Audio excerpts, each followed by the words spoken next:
Hey, I just got back from lunch. Did you finish that report yet? Well, not exactly.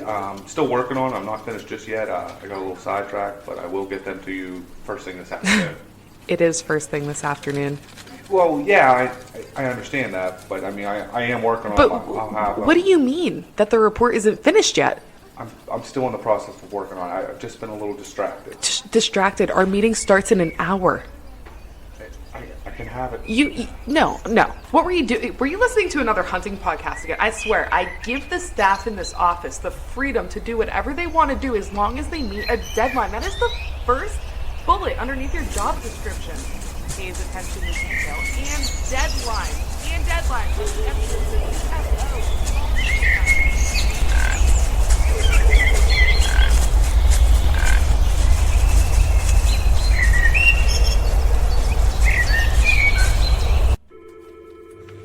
Dude, are you even listening to me right now? Welcome to episode 211 of the Whitetail Distraction Podcast. My name's Austin, and joining me on the pod porch, Yo. Charles Hedlund. How you doing, buddy? I'm doing fantastic. How are you doing, buddy? I'm good, man. It's a beautiful night here in Pennsylvania. Boy, is it ever.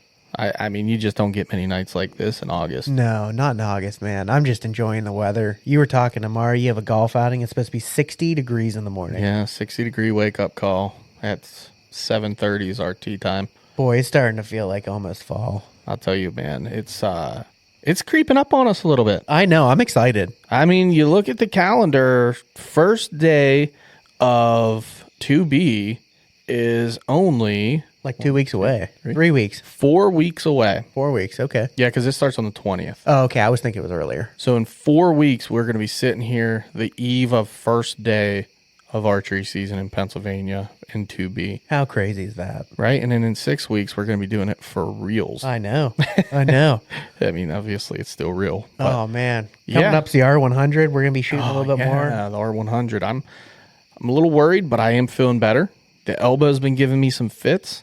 I really got to quit playing softball. I'll tell you what, man, I have been shooting fantastic. Yeah? And I am crazy excited about it. I was shooting very well. Yeah, that's good. Going into, it's been probably 2-3 weeks now, and I've shot a little bit, but it kind of aggravates me. So I don't know. I'm a little worried about 100 shots. That's going to be a lot of shooting. It's 50 and 50.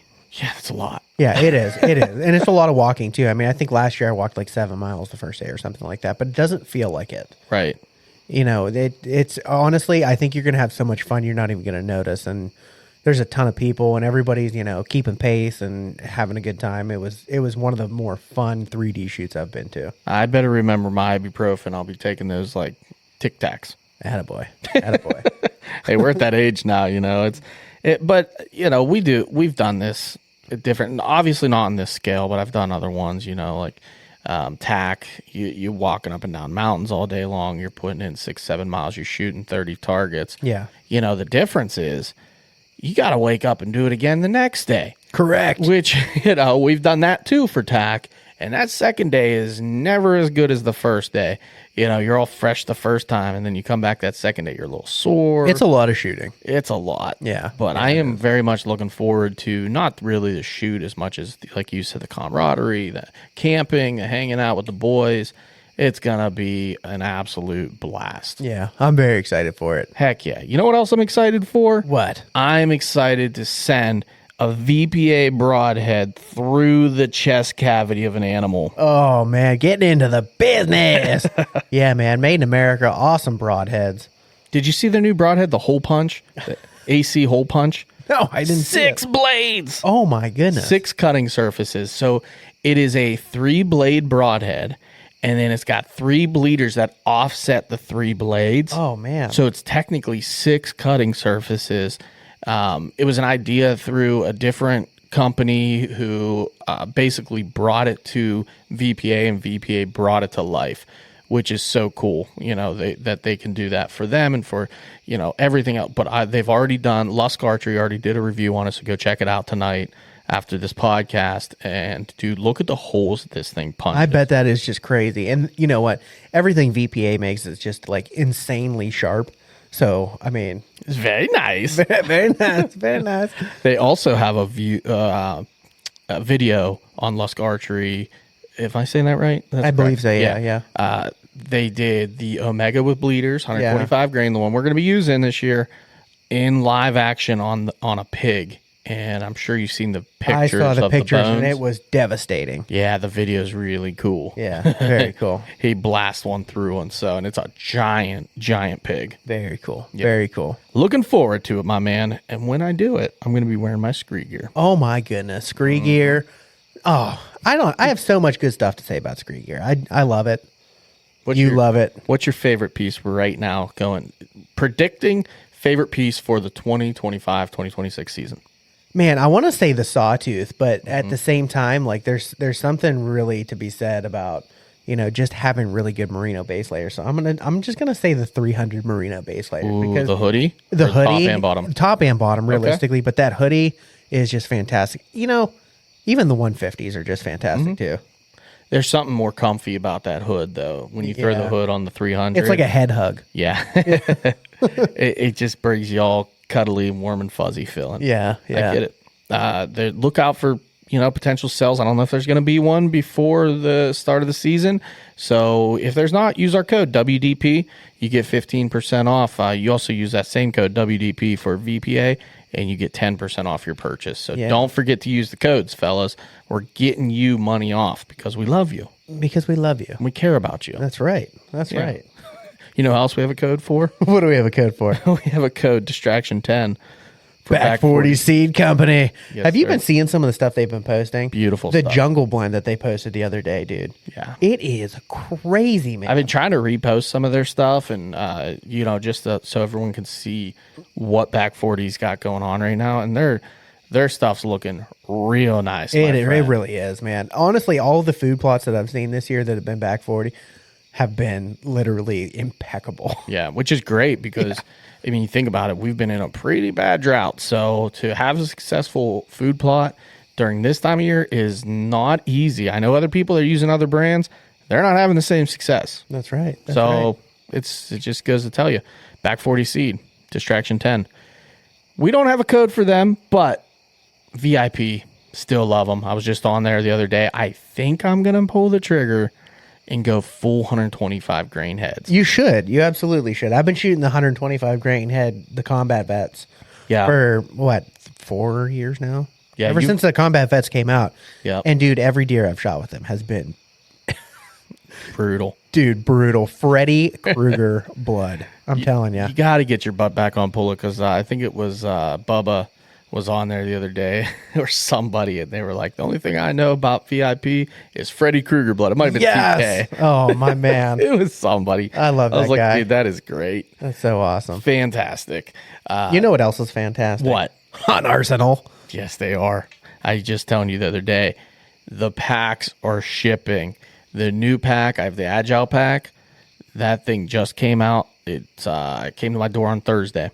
Oh. Dude, it's like Christmas. I keep getting those black boxes are so iconic. Oh, yeah, dude. When they show up, you're like, there it is. There's my arsenal. And I got everything I've ordered now at this point. So, solo stick ordered back in February. It's in.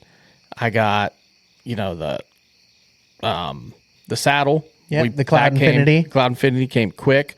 That's in. Now I got the pack. I'm ready to go.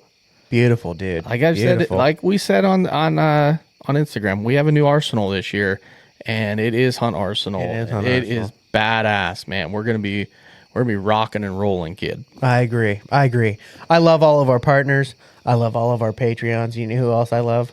Who do you love? Gregg Ritz. Yeah, wow, there's a lot to love. There is a lot to love. In that whole group, there's a lot to love. And you know why? Because there's one factor that they all share. What's that? I don't know. You tell me. What do you think it is? I think it's hunting. One common theme between all of us is that we do this for the right reason. We care about the outdoors. I agree. We love the outdoors. You can clearly see that with Greg, with our Patreon guys, with all of our partners. Everything that we do, everything we're around at this point, we're doing it for the right reason. Yeah, And I would these agree. people Talking to love it. Greg, he's just a really humble, really super genuine dude. I had a great time talking to him, and I think everybody's going to really love this episode. Yeah, man. Let's no longer put this off. Let's jump into this thing. Let's do it. All right, guys, we are back, and we are here with none other than the Gregg Ritz, Mr. Hunt Masters himself. Greg, we appreciate you. You don't even understand how much we appreciate this, man. It's a beautiful night here in Western Pennsylvania. I'm sure it's nice and cool where you're at as well. And we are so happy that you're here to join us. What is going on, man? Oh, I appreciate the invite. And like you said, this was the first break in the hot weather. So like this week, I'm like, okay, it's coming. Hunting season's here. We're a month away, and a lot of things got to come together, in the next 30 days in order to, be able to have a great hunt here in Pennsylvania, which I've got a lot of expectations. I don't know how many will come true, but, you read and study a lot. I'm kind of going in blind a little bit. Yeah. Yeah. So the whole premise, obviously, of this is that you drew a coveted Pennsylvania bull elk tag, and we'll get into that here in a second. But before we do, we just want to step back a little bit and do a quick intro, just kind of who you are, where you come from, if you don't mind. So actually born and raised in Maryland.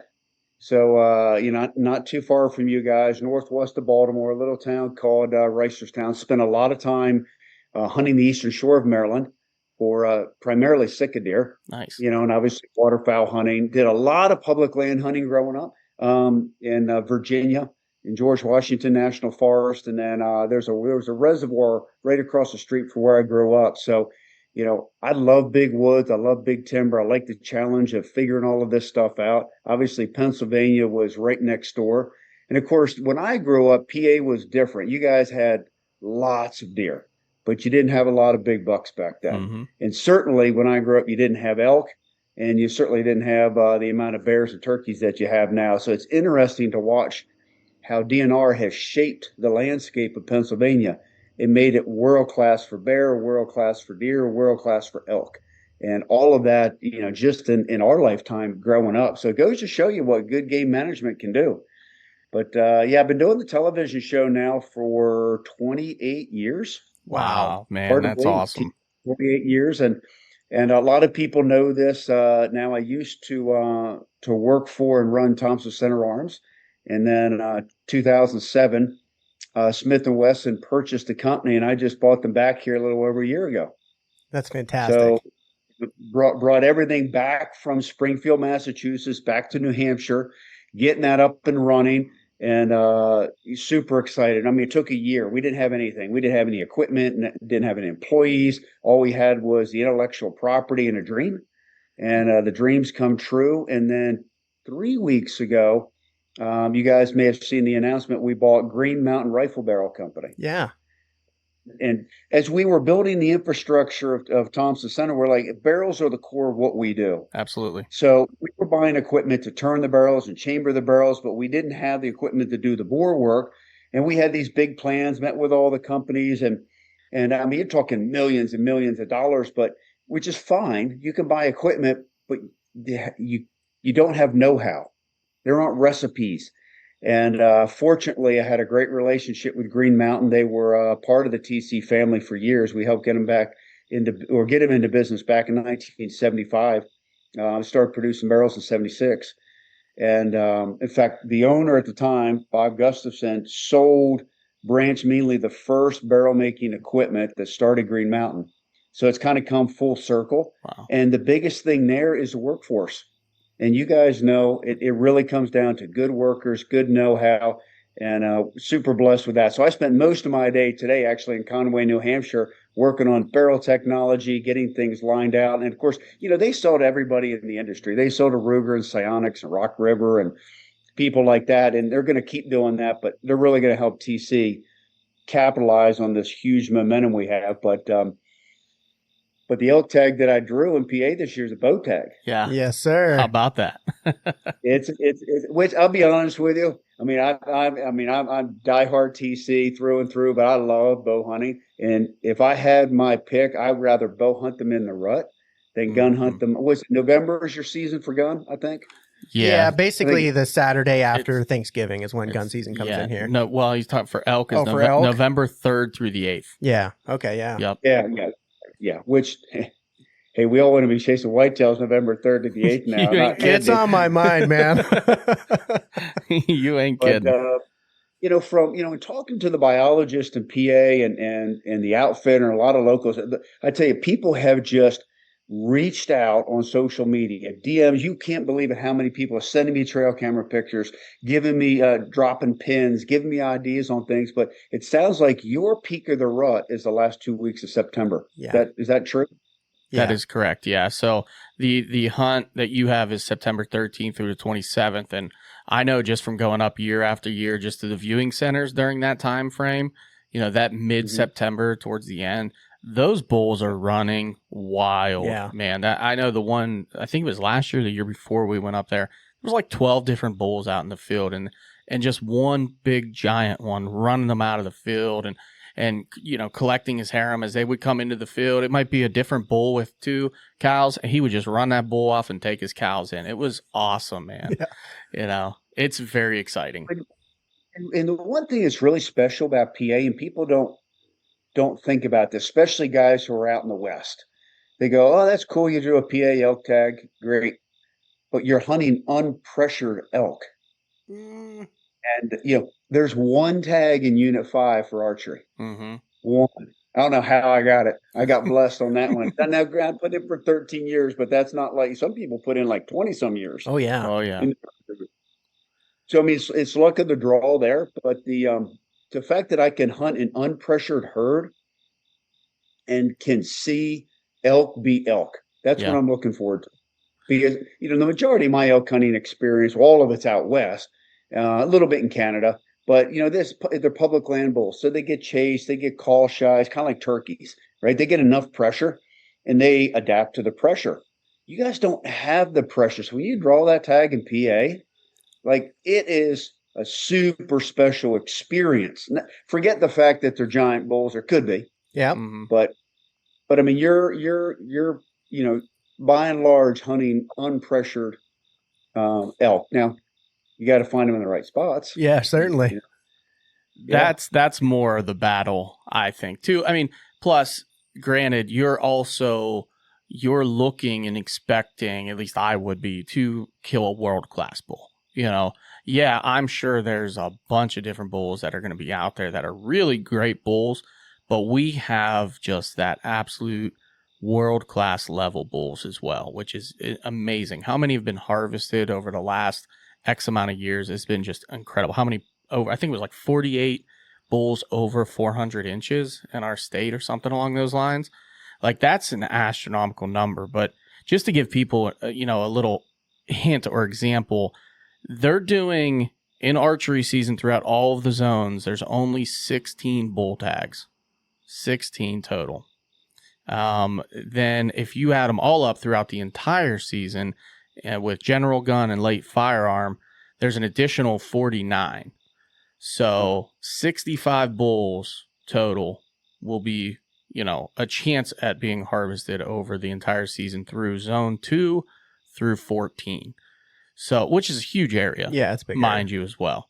But it is a testament of where our elk herd has come from when we were starting off.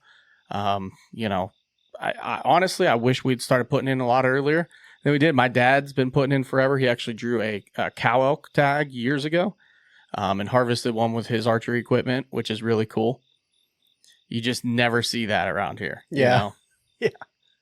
Well, when I went into this, I said, hey, if I get drawn, I get drawn. I mean, of course, I say that. I mean, I put in for all the states and all the tags, but I put in for the experience and not necessarily what's the best unit. I think traditionally, like Unit 10 and 12, people tell me have some of the bigger bulls. Like Unit 5 is definitely at the bottom end of elk density, big bulls. But again, your odds are higher. Yeah. Right? When people fill out where they want to go, people are like, hey, if I'm going to get this tag, I want the best unit. Mm-hmm. I just wanted the experience. So I'm like, hey, I'll put in for archery and I'll put in for the, the units that have the lower elk density. So, I've heard mixed stories about 5. I mean, obviously there's elk there, right? Well, yeah. And good bull, but it sounds like the the mega giants, the 400s plus. Like you guys are shooting like 420s and 430s, Mhm. not like 402s. Right. Like Right. Massive. like crazy Jurassic Park type elk, Yeah. right? And, but I don't, understand those are, the units like 12 and what have you. So Yeah. I'm just excited to be part of the whole thing. And, my odds are even tougher than yours because you guys are residents. Yeah, Mhm. right. Yeah. Well, starting next year, they will be.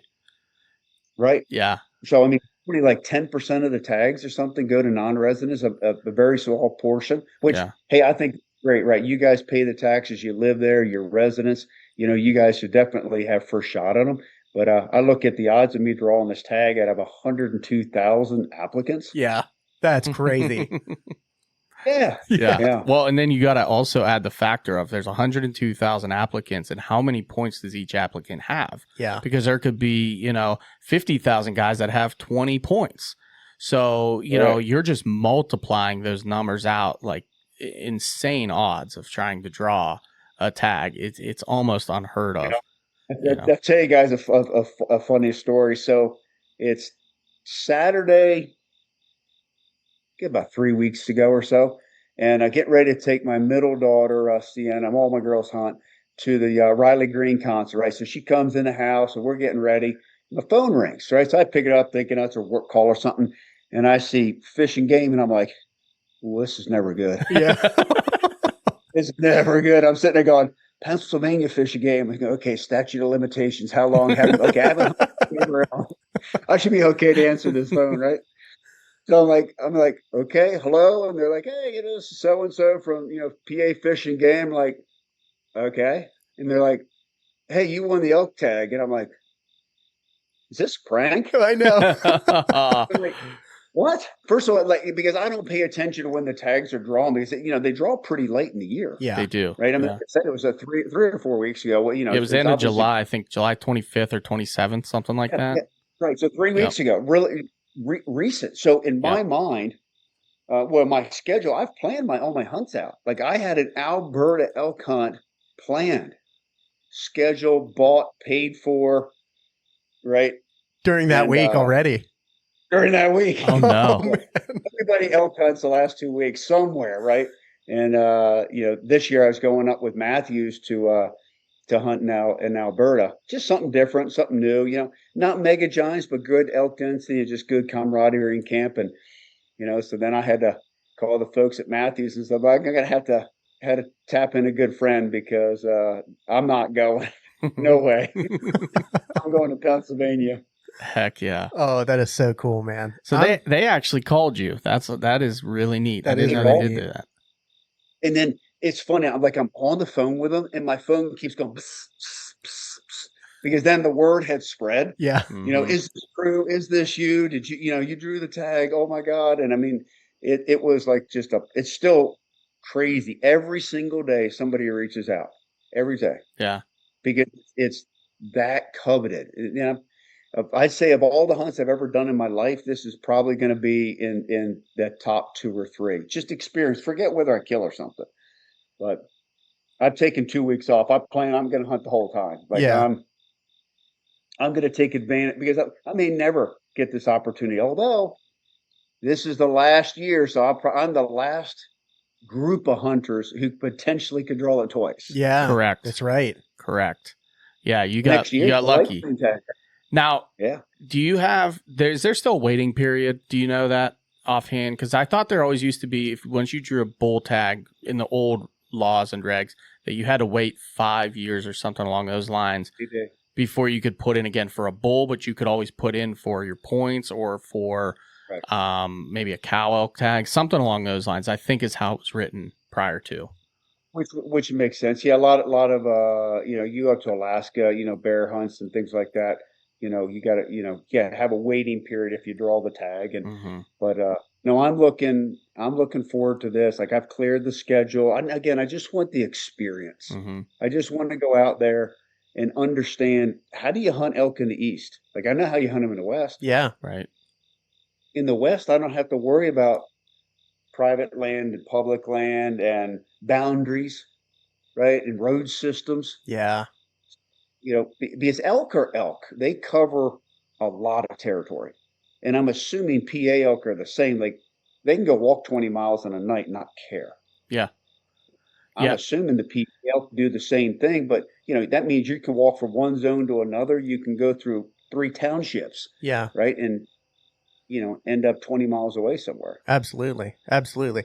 I'm curious to see, you're used to hunting elk out west. I mean, you're used to also dealing with the altitude out there. I know you live in New Hampshire.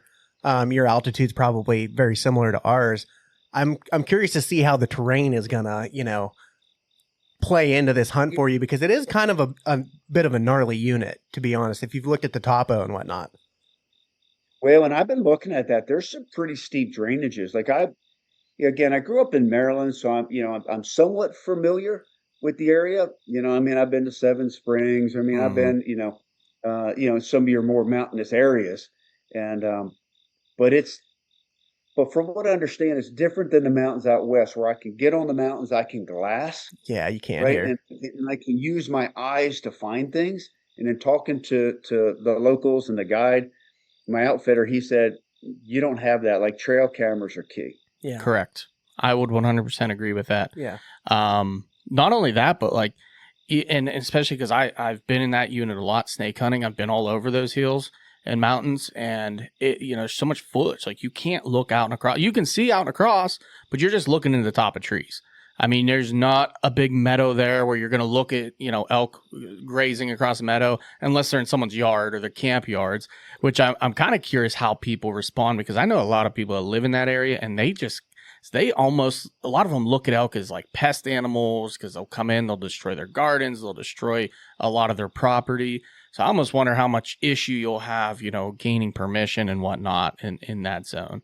But Well, and again, a different thought process, because I may be most likely, again, I'm going, an intel from the locals, knocking on doors. yeah, Like if you find that bull, right, and you're going to be on Onyx, you're going to make sure, where the boundaries are. But literally, it may be walking up to the farmer's house and knocking on the door, doing the introduction, and goes, "Hey, Yeah. I'm Gregg Ritz. And, you got a giant bull in the back." And, I got a tag. You don't have a tag. I'm sure you want some elk meat. hey, right? there you go. And I hope you like jerky and summer sausage, because I can load you up here if you let me go shoot them. Absolutely. That'd be awesome. This is a good time. I'm going to read the description, because I look into this a lot when I'm deciding what unit. This is the description the Pennsylvania Game puts in the books for elk hunt units. So Zone 5, located on a mix of public and private land. The elk population in this zone is fair, and there are high human-elk conflicts, especially in and around Weedville. The elk tend to be nomadic in this area, and most of the successful hunters have harvested elk on private land.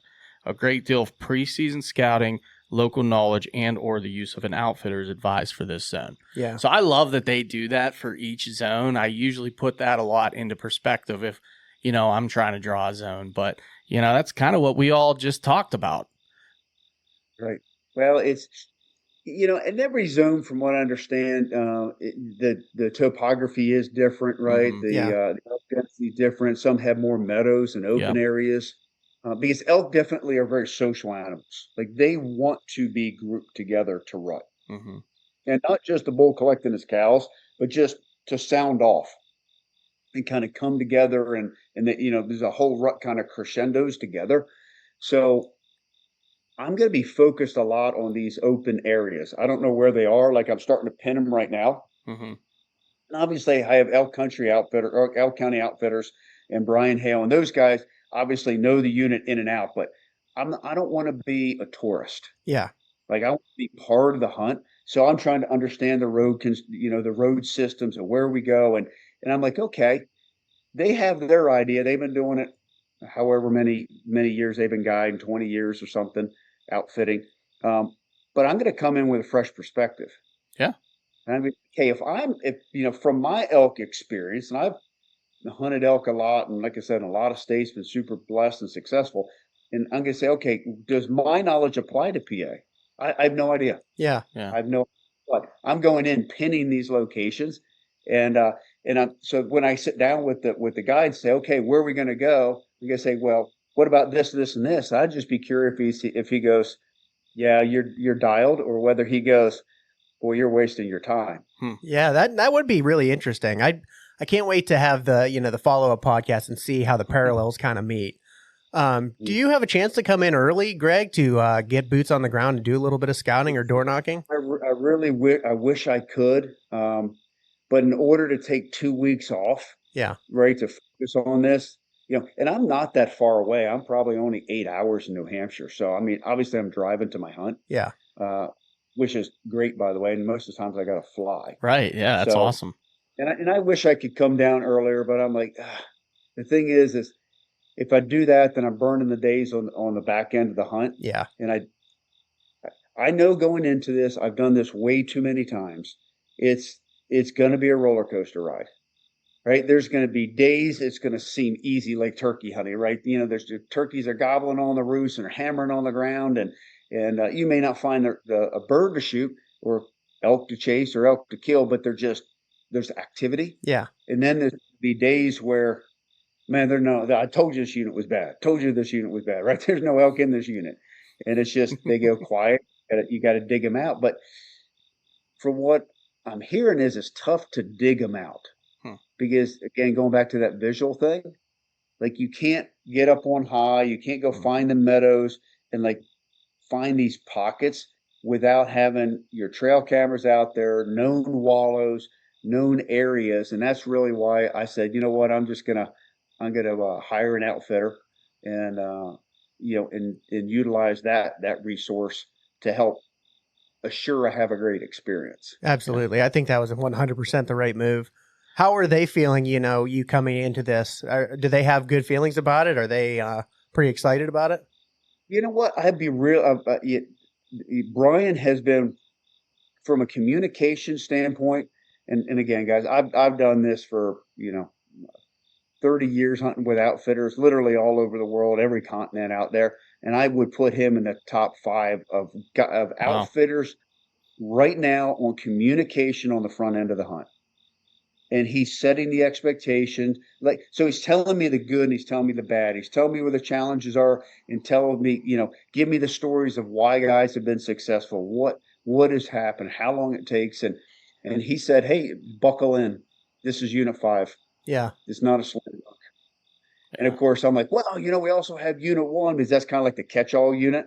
Where I guess everybody Unit 1. And he said, great late season. If you had a rifle tag, I'd say, yeah, we should spend some time there. But he said that's probably not where we're going to spend any time.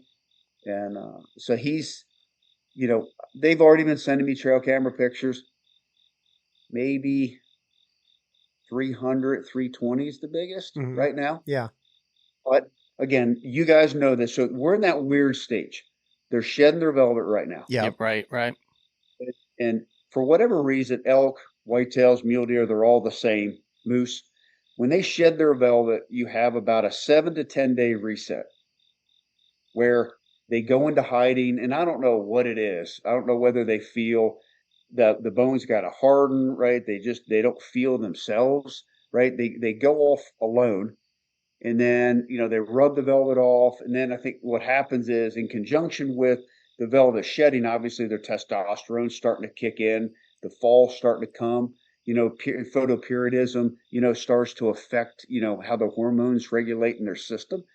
And I think then they emerge kind of in their more 4 areas. So where you found them in the summer is going to start to change. And they said, hey, until you really get to September 1st, they're really tough to A, find them, and B, hey, okay, here they were in velvet, and they're going to strip the velvet, and they could end up 10 miles away. So, Right. You really can't dial them in until, probably the first week of September. Yeah. That shift is coming for sure. I can tell you that with the whitetails, it's already getting weird on cameras. Yeah.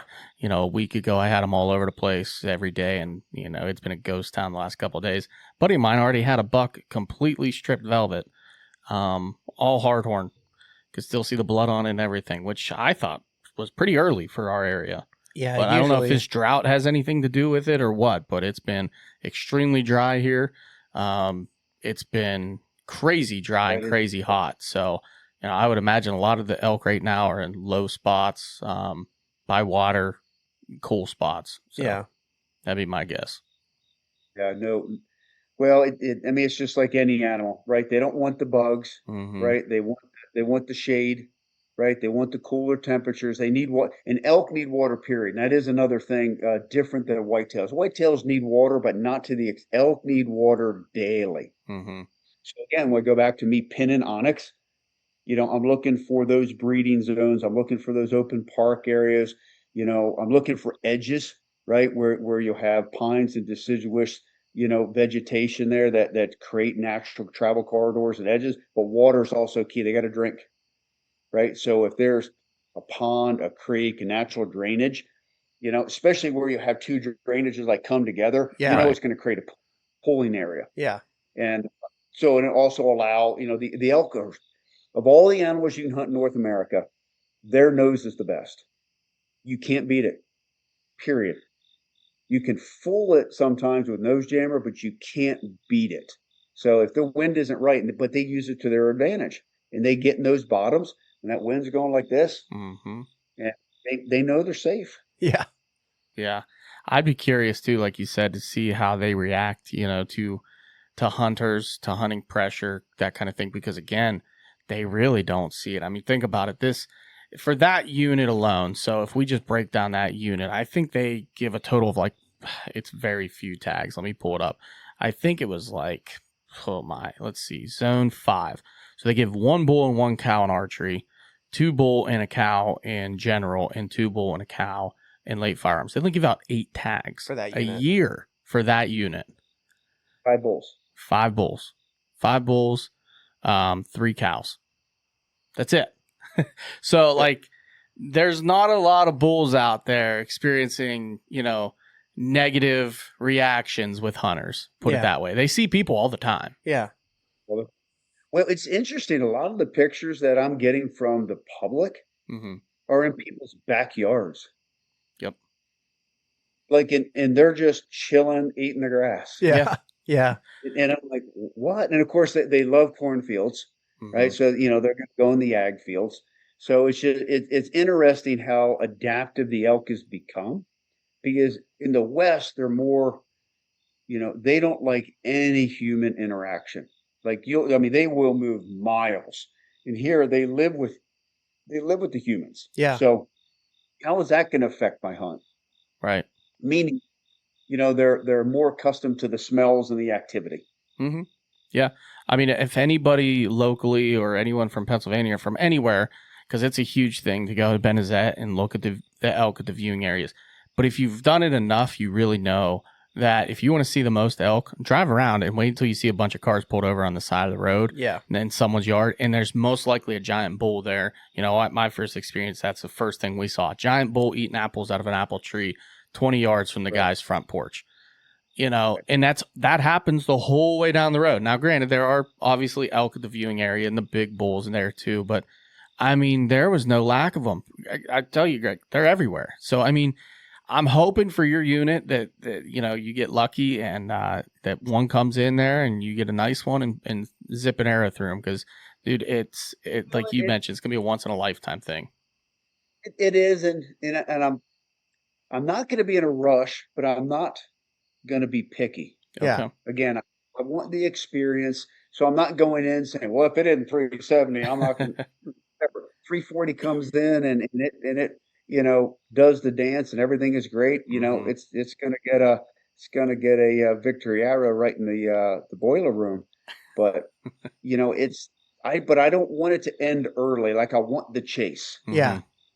So, and of course they're wild animals, especially during the rut. Like, if I Mhm. understand, if I pass one early on, he could end up in unit 6. Right. Yeah. Right? Yeah, He you could can be in walk 6 or 11. walk out of my life. But I'm not as, when you're out west, depending what unit you're in and what have you, there's days that you are concerned about just seeing an elk, hearing an elk.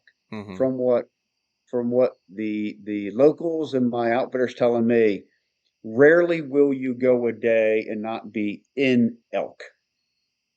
They may be cows, they may be smaller bulls, Mhm. but you're going to have elk activity. That's pretty exciting. Yeah. Yeah. For sure. I guess it's a good time to kind of break down what your overall mindset is coming into this hunt, what your expectations are.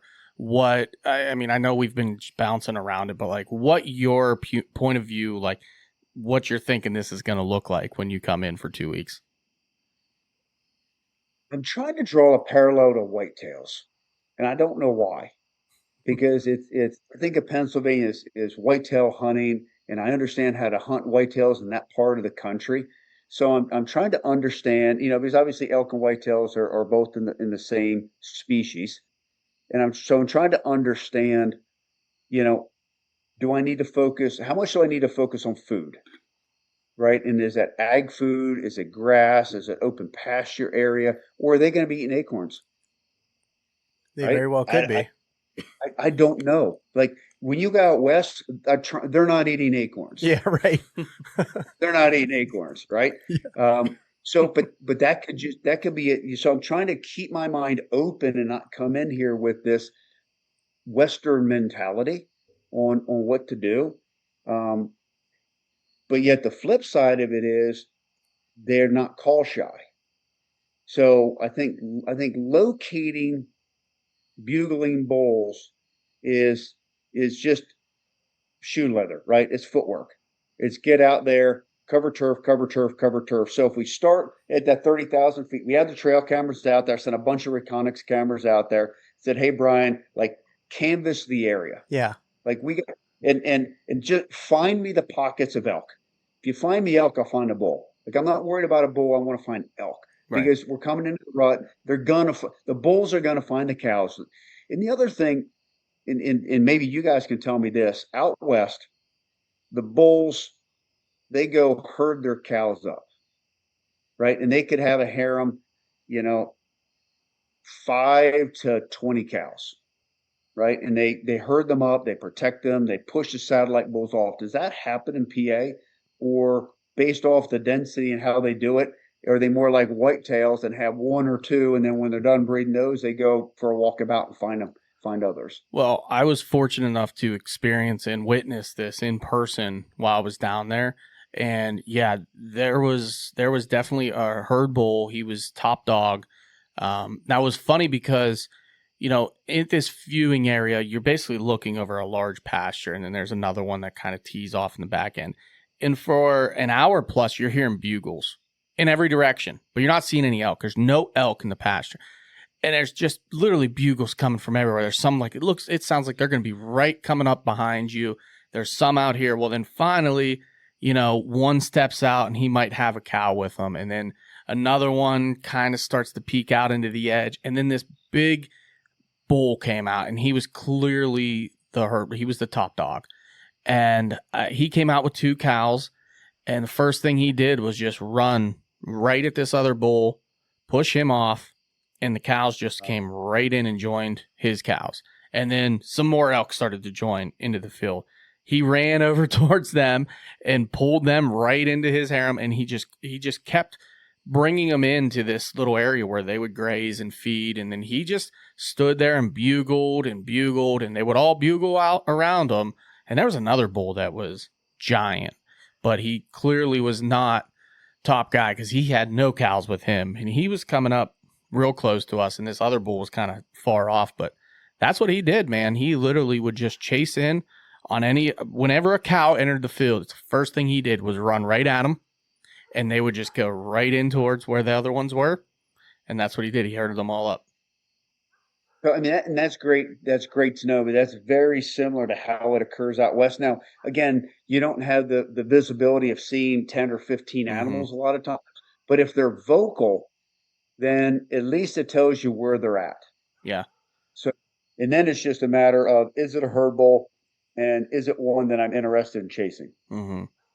I think the other dynamic that's going to be different here, and again, this is what Brian's sharing with me, is if they smell us or we bump them, the gig's not up, right? Because they're more accustomed to humans. They aren't pressure. Out west, if the gig's up, they're gone. They're all gone. Yeah. I mean, I could show you video from last year in Montana.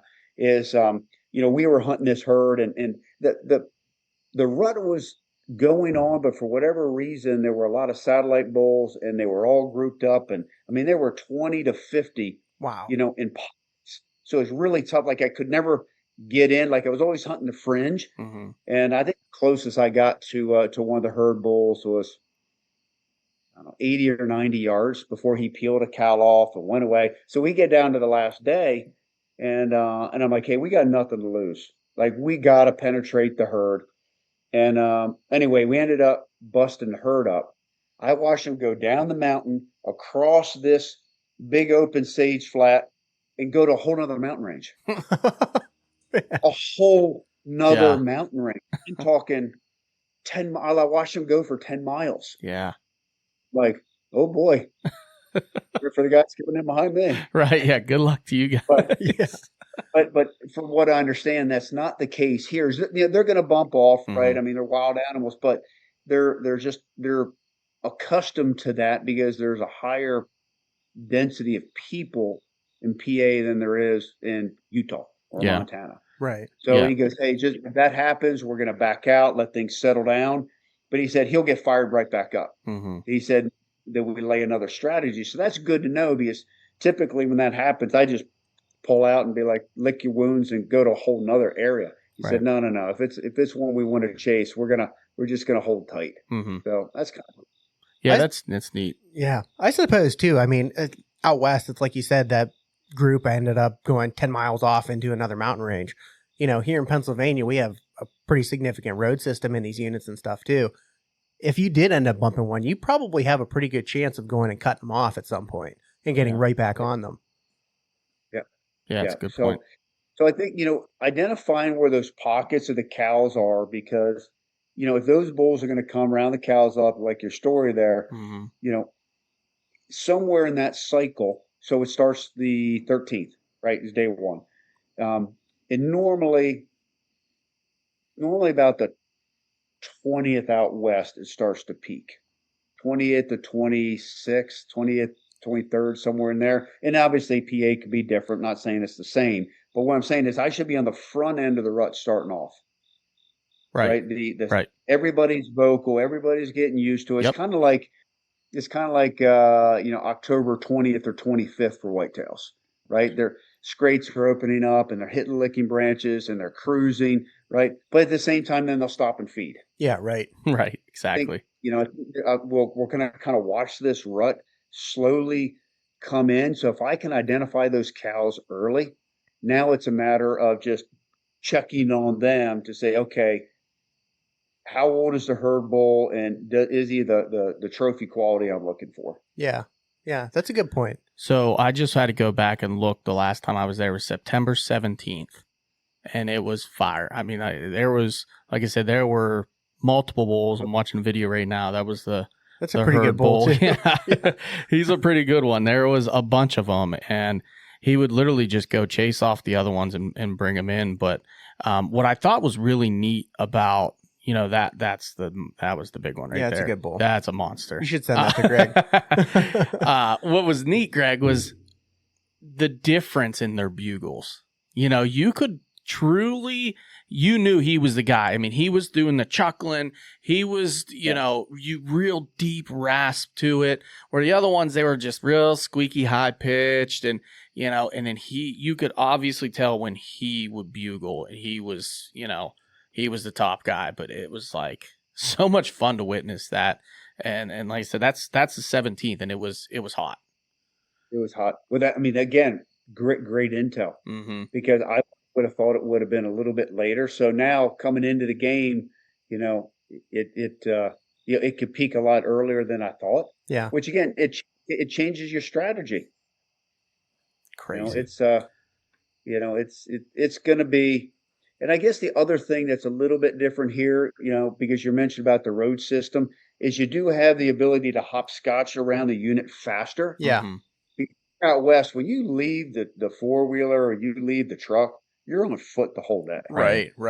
Yeah. Right. So whatever you can cover, which is normally, an average day out west is 10 miles, 8, 10, 12, depending on, the conditions and where the elk are and what have you. But you don't go back and relocate with a machine or Mhm. or vehicle. Here, I mean, you can go check an area. Nope, nope, nope. Don't see it. Don't hear him. Nothing going on. Boom, back to the truck. Let's Yeah. go over here. Yeah. Right. And it's kind of like turkeys, right? Mhm. You can pop and go. And so that piece is going to be different. So my expectation is probably a little bit more like I can carry less in my kit, right? Because I'm not going to be out all day. So in other words, I can hunt later. Mhm. I For don't sure. need my big frame pack, right? I can go back to the truck if I need something. Chances are I'm going to be in and out of the truck 3 or 4 times. So, water, nutrition bar, right? Flashlight, headlamp, just minimalist stuff. And just be quick and nimble. Yeah. And then that way just get in, find it, go out. And then I think just running your trail cameras on a very, very regular basis, especially if they're known wallows. Yeah. And that's what I'm hoping the guide out there, like he knows where those historic wallows are, because again, that's another focal point for him. Yeah. Absolutely. Absolutely. Yeah, I will say you're going to be impressed by how many different roads, and if the guide is truly like knows them in and out, you're going to be very impressed with how they can maneuver and get around this unit, because there really are roads everywhere, and most of them, I don't think many of them are gated either, because typically around here our roads sometimes they'll be gated for certain points of the year, and then they open them up for season. Usually that is deer season, but I've never been up in the elk area during elk season. So, but I know we ride these roads for snake hunting. You can go a lot of places. If you see a road on the map, pretty much you can go there. So when does your whitetail season kick off, Bo? this year it's statewide October 4th. Yeah. Okay, so again, there's another dynamic here is none of the wildlife, right, has had any human interaction. Correct. Not unless there's people out there chasing squirrels. Yeah, that too. That comes in September. Unless somebody's chasing squirrels. But I think that's like obviously- the 20th, or no, it might come in the week before that. I can't remember. But 14th, wasn't it? yeah, it's like the 14th. 14th. guys are going to be putting stands up and running Yeah. cameras for whitetails and all that, but it's not the level of activity of sitting in the stand, letting your scents blow Correct. out there, and then your bear seasons and gun season. That's November, right? Your bear season. Yes, our Yeah. archery bear season comes in October 17th through the 25th, I think, this year. And then the rifle season is later on in November. Yeah. So basically, I'm the first big game hunter in the Yes. unit this year. Correct. That's a good advantage. That's a huge advantage. Yeah. Yes, Like that's- definitely. Yeah. That is that's an enormous advantage there. Hmm. So it's I mean so that's kind of what my expectations are. Like I said, I'm going in with the mindset, because I think you always have to, is it's going to take 2 weeks. Hmm. If you go in saying I can get this done 3-4 days, get this done in 5 days, you start making decisions based off of that time frame. Sure. Yeah. It's just how the human brain works, right? If it's a 5-day hunt, then I'm making decisions. Okay, day 1, day 2. Okay, day 5's coming. Day 3, got to get more aggressive. Got to do this. Got to do that. You start, making decisions based off of that time frame. Now, if I go in and say I'm going to have 2 weeks, and not that I want to spend 2 weeks there, I will. Right. But I'm going to go in with that mindset of, I always like to work the fringe in, because if I'm the only one out there, I'm the only one educating them. Yeah. Mhm. So it's on me. Yeah. If these elk get educated, it's on me. Right. Nobody else did it. Yeah. So kind of walking those areas in, and then, to your point, hey, if it's the 17th of September when things are going to, get all frenzied out, okay, well, watch it. Like, where are you in on because the further you get into the rut, the more aggressive you can be. Hmm. That's right? true. Because you get away with a lot more mistakes, because the cows have a better memory than the bulls in the peak of the rut. The bull doesn't care, right? You can bump him, and if you don't bump the cow, he's coming right back. Yeah. Sure. Absolutely. Just like whitetails, right? I mean, you could walk into your stand and blow a rutted buck out, but if you didn't blow the doe group out, he's going to come back through. Yeah. Mhm. So I think taking it slow, taking it easy, learning the rhythm out there is going to be different for me, because there's always a rhythm to a hunt. And a lot of hunters don't think about this, and it doesn't matter whether you're hunting sheep, you're hunting mountain goats, you're hunting bongo in Cameroon. It doesn't matter. There's a rhythm to animals. There's a rhythm to the forest, and you got to get dialed into what that rhythm is. And then once you figure that out, you'll be a whole lot more successful. Yeah. Yeah. I really like how you put that as well. And I'm hoping while you're there, because I'm sure that the outfitters all kind of talk and whatnot, but I'm hoping while you're there, you get to experience like the check-in station and, the guys bring in, like, someone's going to shoot a giant, right? I would love for them to like include you in on that. And if they get wind of right. it. And I put the word out to the outfitters and Fish and Game. So what I want to do here is I want to celebrate Pennsylvania. I want to celebrate what the Fish and Game has done to the wildlife, right? Because I think they have made some fantastic decisions. Nobody ever makes all the right decisions ever, right? But I really think for a government agency, they have done some of the best in all the United States. So I want to document what's going on. And to your point, if somebody shoots a slammer, Mm-hmm. I just want to go shake that guy's hand and hear a story. Absolutely. Yes. That's it. I just want to go see it, because you don't have that out west, because it's so big. Hey, so and so, shot this big elk. Well, yeah, he's 50 miles away. I'm not driving 50 miles, right, or 100 miles on dirt roads. Mm-hmm. And the other thing we're going to do is I'm bringing in a big video crew. I figured you would. I had some questions about that. And what we intend to do, and Fish and Game is totally supportive. I've got all the film permits for all the units. Yes. And it's, I want to document elk hunting in PA. So we have videographers that are just documenting wildlife, and maybe in Unit 12, and I'm not even in Unit 12. Yeah. Doesn't matter. Yeah. Right? Because it's to give people this visual experience of what it's like. So to me, the hunt isn't about me. I'm just your tour guide, right? I'm Anthony Bourdain taking you on this crazy trip. That's all I am. I'm just a storyteller, but that's why I've got 3 videographers coming just to document wildlife. That's so and awesome. then every single day, we're going to put it up on YouTube. Every day. Wow. Yes. So if we get done on a Monday, by 3:00 on Tuesday, now, if not a lot goes on, it may be 2 minutes. If it's a crazy frenzied day, right, it may be, 8 or 10 minutes. But I want people vested in the experience of the hunt, because I'm so blessed to have drawn. There's going to be people who never draw in their whole life. And they're always going to be like, well, what would it be like? And I want them to see what it's like. Yeah.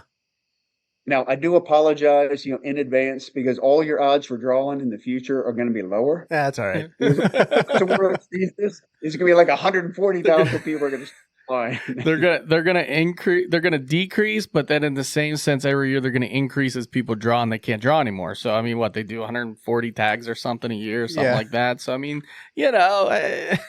Oh, there you go. Yeah, I get it. Greg, we already call it winning the redneck lottery. So I mean, it's like. So that's funny you brought that up though too, because I know there's obviously going to be a lot of good that can come out of this publicity wise. Certainly.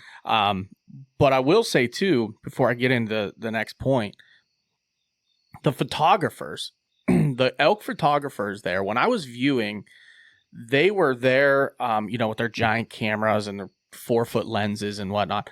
They knew more about where the bulls were, and they had them all named. Like that, I was listening to a conversation because 2 of them met up, and they must have been old friends, photographers that go all over, and they had all these bulls named. They're like, yeah, so and so at this outfitter, he got him last year, and they got this bull 2 years ago. It was wonderful. If you could get your videographers in with them, those are the guys that are gonna tell you a lot better information than most people, I would say, because I mean, I was listening to them for 4 hours while we stood there watching these bulls all come out, and they knew the ins and out of where all these big animals were. I mean, they are out there to photograph the largest elk out there. So, I didn't really appreciate, until I drew the tag, there's a subculture to the elk hunting that is different than the hunters, because you have shed hunters. Oh yeah, big time. big time. You Yeah. know, they're trying to find these sheds, super competitive. Yep. Then you have the photographers and videographers, and then you have guys who are out there just setting trail cameras to get them. Yeah. They don't have a tag, Mm-hmm. but they're so in love with the animals, right? That they because of social media and their friend groups and all this, that they're just out there trying to find these animals. So to your point, every one of these bulls is known. Mm-hmm. Somebody knows every single bull. I promise you. Yeah. There isn't going to be 100%. one surprise. Somebody, when an animal goes down, somebody's going to raise their hand and go, "Yeah, you know, here's a picture of them, right? Or Mhm. here's the sheds from the previous year." And that's so different than the West because the density and access to these elk is so different than the West. So I just got to get in those groups, but Yeah. Well, and now you got me fired. I'll go shoot my bow when it's dark outside now. Yeah. I'm really excited too, Greg. You know, Pennsylvania is such a unique state. And like you were talking about, there's like this little weird subset of, you know, people who really appreciate the elk in Pennsylvania.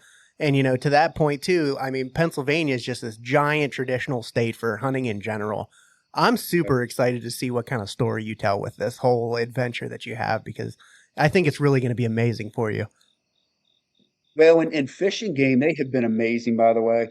So, you know, when the calves come out, you know, when the cows drop the calves, they go and they collar the elk, Mhm. and they've offered to let me do a ride along with that and film Cool.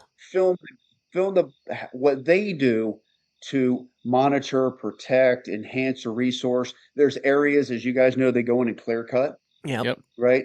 And then they go plant them for parks, Yep. right? Because they know the elk need these areas. So they go into the public land and, you know, they create these, you know, a 30 or 40 acre park area. So we're going to go visit some of those and see why they do them and the thought process and talk to the biologist. And remember, all of this is funded by hunters' dollars. So everybody's enjoying this resource. All these photographers taking pictures, all these animal lovers out there collecting sheds and running trail cameras out there. You know, it's the $100 that paid this, right? It's our license, right? It's our Pittman Robertson, you know, excise tax dollars, and also, you know, these, you know, the auction tag. Mm-hmm. What did that go for this year? Like 260 grand? Something. Yeah. It's wild. I mean, that's pretty Right? wild. Yeah. Right? Which, you know, you look at that and go, "Oh my God, that's incredible." That guy just wanted to make a donation. Oh, yeah. Right? Oh, yeah. To him, he's just like, "I'm going to make the donation somewhere. Might as well make it to Fish and Game," because then Fish and Game that's a lot of money for Fish and Game. But what I like is it stays in state and it improves the resource for everybody. Absolutely. Everybody enjoys it. I mean, even people who don't hunt just to see elk in PA enjoy it. Absolutely. Yeah. I mean, really, you break down what the cost of even just your elk applications are, and now you have them across 3 different seasons, and you talk about 100,000 people that are applying for these. When you really average it out, even if it's, you know, $25, $30 per person, I mean, you're talking big money there. You're talking almost $500,000 coming just from these elk applications potentially, you know, based on the number of people that do it and the average. Plus, out-of-staters, I don't know what it costs for you to do an application, but I would imagine it's more expensive than what we pay. I don't know. Well, and then we pay more for the license. True, And of course, yeah. anybody in my hunting party, and this is true for everybody, by the way, that if you have somebody assisting you or with you, they have to have a hunting license. Yeah. Mm-hmm. Right? Which I think is good, by the way. Love it. But that's $101, and I've got 5 people. Yeah. Yeah. Right. Right? So I just made another $500 donation to the Yeah. Right. And by the way, happy to do it because I see the benefits. Yeah. Absolutely. They're not wasted dollars at all. Right. Right. Yeah. Yeah, we could go down that rabbit hole, but I'd rather not, because I was just thinking of what Ohio's doing with their raising their pricing and their licensing and everything right now. And we've kind of had that rant here in the past, you know, because especially now, I mean, they're getting hit so hard with the HD. Their herd's in a very bad place. Yeah. It's going to be a hard sell to try to make an out-of-state resident come in for $600-$700, whatever it's going to land at, and I know. you know, hunt 110-inch deer, because that's, you know, might be what's left here over the next few years till that herd rebuilds, and it's going to take years. I mean, I know from doing it out in Illinois when it hit out there. Yeah, I've done it enough first of all, if because I've got several farms all over the Midwest, and I get hit with EHD, and I have been really hard. In fact, my home farm hit 2 years back to back here. It takes 5 years to rebuild the herd, Mm-hmm. but that's 5 years of nobody hunting the animals. Right. Yeah. Right. You're not going to Okay? get that on And public land in Ohio. you don't get that. That's where I was going with that. You Yep. don't get that, right? And so you go to Wayne National Forest, you go to these big public areas. So if you lost half your bucks, they have. Well, guess what? They're now going to shoot the 2 and 3 year olds instead of the 4 and 5 year olds. And the Mhm. problem is, once you start the cycle, you can't get out of it. Yeah. And unless you're a PA and put antler restrictions in and do other things, fortunately, Ohio's a $1 state that helps, Yeah. right? But now you can also hunt all the way to February, Yeah. right? Mhm. Something like Oh yeah. Yeah. It's wild. I mean, yeah. it's challenging. And the other thing on we won't go down the rabbit hole of EHD, but it seems like in certain states they don't want to figure out what's really causing it, because they like the lower deer population numbers because the farmers, the insurance companies, and what have you are happier when the deer numbers are lower. But what funds all of that is the hunter. And Yeah. if he goes away, then the whole system breaks down. Yeah. So Yeah. it's always I am, so. man, that Again, is, that's why I think PA's got it dialed. Yeah. That's why I love PA. I'm glad to hear you say that, because I made that exact same argument just the other day within our group, like the exact same argument. It's crazy that I'm thankful I don't have the only person there that has that perspective, because Oh yeah. it blows my mind. The money that we've thrown at CWD, and we haven't even tried to throw any money, really, in my opinion, at EHD, who is like here's the point I made the other day, and then we'll get off this. You can't worry about whether a deer's going to die 5 years down the road from CWD if they're dying now from EHD. Correct. But, that's just my opinion. I don't know. I've been there, and I've called the biologists, and I've stood over the carcasses, and they go, whatever. Yeah. I'm like, whatever. Like, I can show you 23 more right now. Let's take a walk. Nah, I don't need to. Yeah. Oh man. And Crazy. and they just, because I think it's the politics, right, play into that. But it's but for what I heard, the elk herd in PA continues to be on the rise. I mean, they're always adjusting the tags, Absolutely. and balancing them by unit too, right? They're not trying to take this broad brush. So I think statistically, to your point, you may have better odds in the future of rolling this tag, the way they're restructuring the tags and and where the elk population is headed. Yeah. I know today, at least for the archery and the late firearms, we have the exact same odds as anyone else, no greater or less, because those didn't come into play until we were, of age, and I put in for them from day one. So I had the same amount of points as everyone else. Now, the general tag, a little more difficult. Guys have been putting in that since the beginning, and they got a ton of points, and it's tough, but those guys statistically should start hitting, potentially, maybe more likely than someone else. And if they can't ever get it again, and a guy with 30 points hits, that's 30 less points I got to worry about the next year. That's right. Yeah, really, really good point. And I do like the once in a lifetime opportunity, and it's just because I think the more we can spread the experience around and share the resource, the better. And you make a really good point. If somebody gets drawn with 30 points, you took 30 points out of the pool. Yep. Yeah. Yep.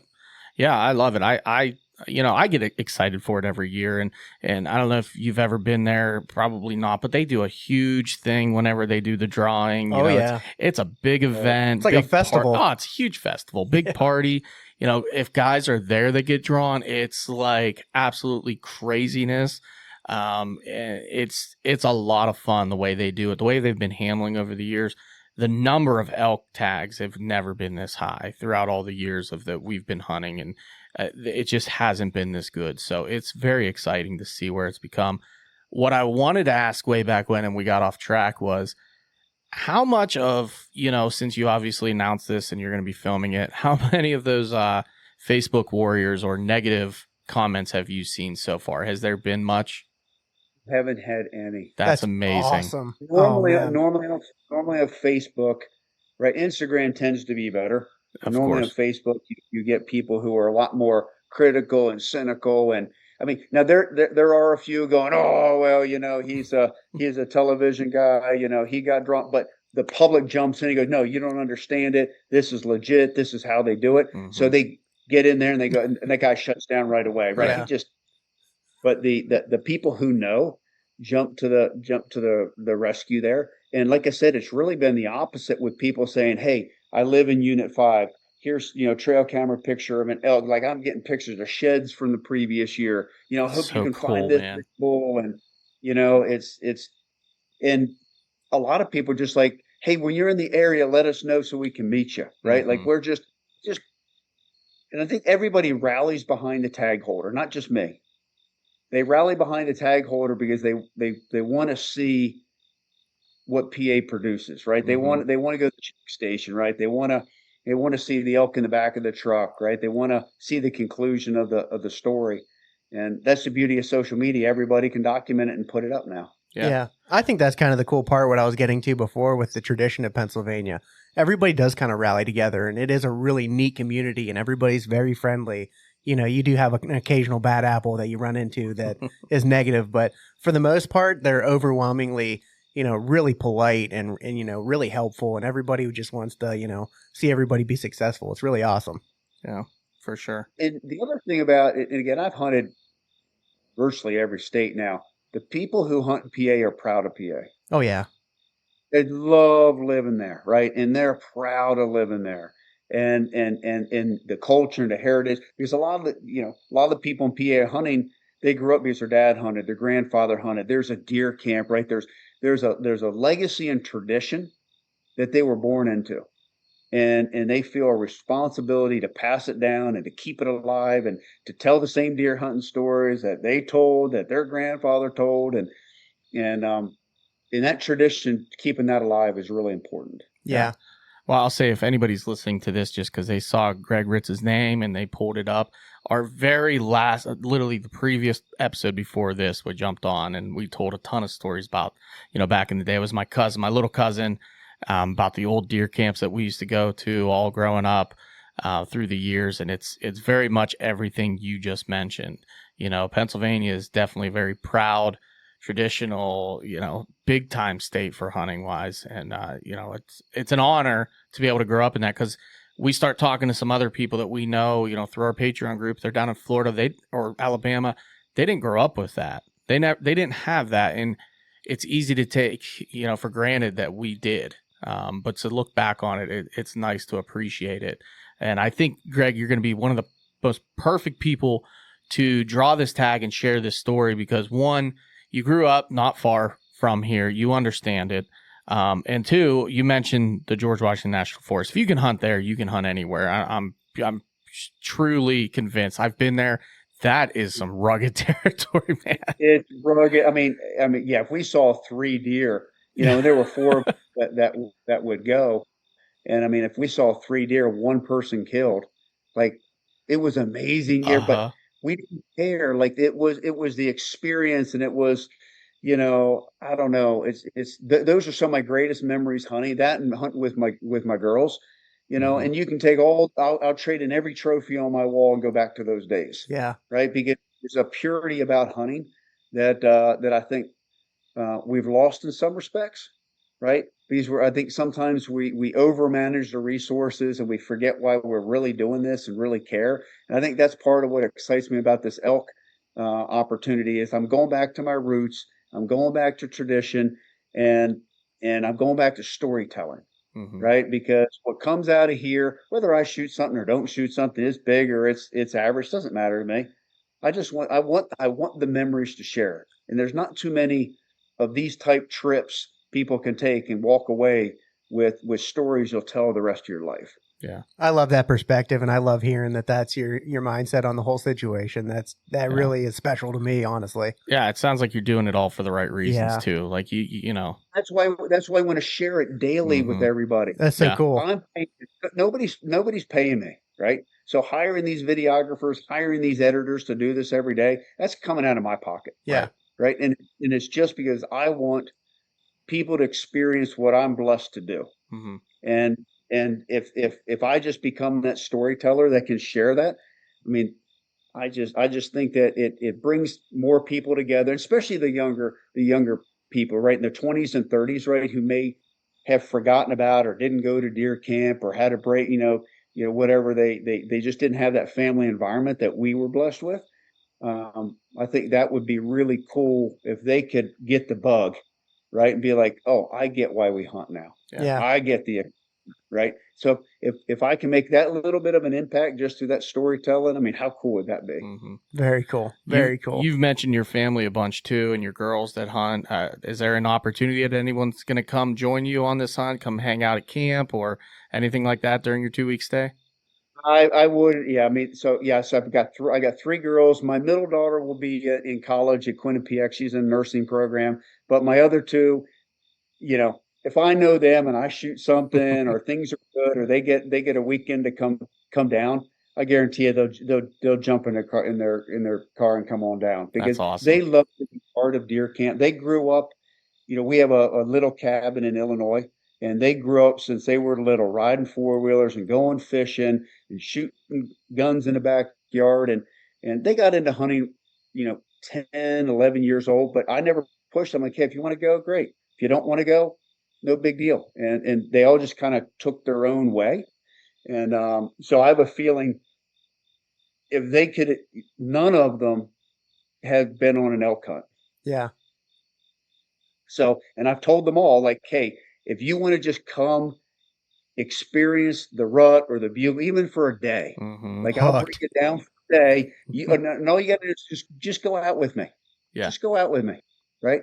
And so they, so they're kind of teed up based off of work obligations and all that. But like I said, even going to the viewing areas, like you don't even have to go in you can just go and like see elk. I believe you can see better elk in elk environment in Pennsylvania than Yellowstone. I would agree with that. I've been to Yellowstone many times. I haven't. That's an interesting perspective. That is an interesting perspective. I never thought of that, but I would honestly agree with you 100%. So think about it. Yellowstone got over commercialized. They brought wolves in. Mm-hmm. They decimated the elk population. And the elk now, they've changed. Okay, and we're not going to go down this rabbit hole, but they learn to be a timber animal now because they know if they're in the open area, a pack of wolves are going to kill them. They can run them down. They're fantastic predators. They know how to hunt as a pack. So now these elk know to be less vocal and to live more in the timber. So people, meaning people just love wildlife, not hunters, where'd all the elk go? Go to Pennsylvania. Yeah, Pennsylvania. That's right. That's they moved east. There are no wolves in Pennsylvania. Yeah. Oh yeah. Yeah. So really, though, you mentioned that, and there is no better opportunity for your girls to experience a good hunt and more or less an easy one too. Like you said, I mean, a lot of this they could hang out at the truck and jump out with you, and it doesn't seem like they don't have to put a big pack on and hike in 10 miles or horseback ride in. They don't have to sleep in a tent. No. Yeah. Right. Comfortable living. There's no better opportunity for them to get a taste of what this is all about. And how cool would that be too to be able to share that with them? Right. Oh, that would be. Yeah. That would be. And again, that goes to the tradition and the memories and it really, to me, hunting is a community sport. Yeah. It's not meant to be a solo sport. Yeah. Mm-hmm. Right. It's meant to be shared where whoever harvests something, we all win. Like the whole camp celebrates. Yeah. Oh, yeah. And it doesn't matter if it's you or it's me or it's the grandfather, whoever. I mean, that's how I grew up. We never looked at it as, I killed one bigger than you killed. And no, it was all just deer on a meat pole. Yeah. That's all it was. Yeah. It's funny because we're all girl dads here. Yeah.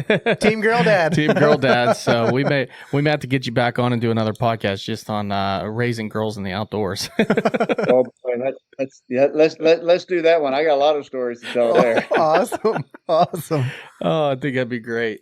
But we're getting up there on that hour, Greg, and we want to be, obviously very respectful of your time, and we appreciate you coming on. And as we've been through this podcast, have gained more appreciation for it, especially how you mentioned how many people have reached out that you took the time to respond to our message and do this with us and schedule it, so quickly. So we really appreciate it. I appreciate the invitation. Like I said, Pennsylvania is near and dear to my heart, and hopefully we can find time when I'm in the area that we can get together. Grab lunch together, maybe celebrate a meal together, swap some stories. So I'm going to be over in that Weedville area. Mm-hmm. So I don't know how far you guys from there, but I got a great place. If you want to get together, let's do it. Yeah, I got a great place that we usually grab lunch in snake season. It's a fantastic food, nice little spot. So, yeah, heck yeah. I mean, if we can make it work, that would be super cool. It's only like an hour and a half from our house, so it's not far at all. Well, let's try to plan that. And again, I'm not going in as a rush. So, I want to go take some time to visit with locals and visit with friends. And, and there's a lot of people I grew up with in Maryland, mm-hmm. right? My brother, for example, he still lives in Maryland, that I know they're all going to just want to come up and just hang out for a day. Yeah. So I'm like, because again, it's an hour drive. Yeah. Or wherever from the border of Maryland. So, I'm going into this just from a bigger perspective of community than, the elk are going to be the elk. And if I get blessed, I get blessed. And, but I think it'll all come together in the end. I think that's really cool, man. That's so awesome. Yeah, it's going to be awesome. Good luck to you. We'll definitely, we'll try to catch up then. And if not, I would love to do a follow-up after the hunt's all said and done and get what happened, some stories, some perspective. Obviously, we'll be following along on YouTube and your day-to-day as you go through your journey. Let's absolutely plan that. And then what I can also do is I'll grab some highlight clips that we can then share with people during the kind of the wrap-up podcast. Like if you didn't see it on social or YouTube, like maybe we'll go, get the top 5 encounters or top 5 bulls or something like that, where we can talk about what went on, and you can like get a little clip and show people that could be kind of fun. That would be fun neat. to do here. That'd be really cool. Yeah, definitely really cool. So awesome, guys. Well, I appreciate the opportunity. Looking forward to it, and I will be on your turf here in a month. Awesome, man. We'll be in touch, brother. Sounds great, Greg. Right, Thank man. you. Thank you so much for your time. You, guys. Yep. Yeah. Have a great evening. You too. Take care.